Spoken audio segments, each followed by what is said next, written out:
Селам алейкум.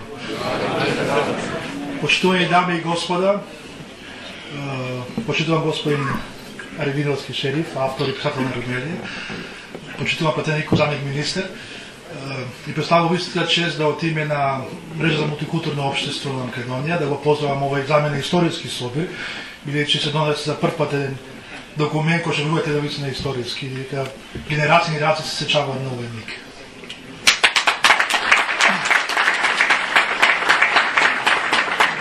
Мрежа за мултикултурно општество пред некој ден достави иницијатива до Уставниот суд, бидејќи за жал владата донесе одлука да тие така речени останати во Уставот да нема ниту еден представник во пописна комисија на државно ниво.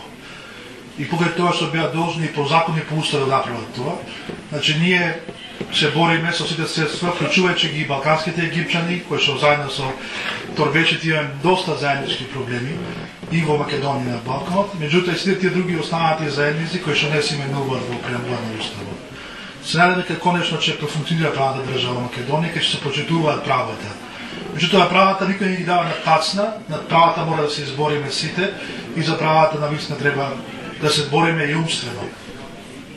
Ќе завршам со пред некој недела имавме тука и со овој хотел конгрес на балканските египчани, ќе завршам со цитат на еден наш египчанец од Црна кој што рече, а и мислам дека и за вас тоа е доста драгоцено да се каже, подобро да ве мразат за тоа што сте, оку да ве сакат за тоа што не сте. Благодарам.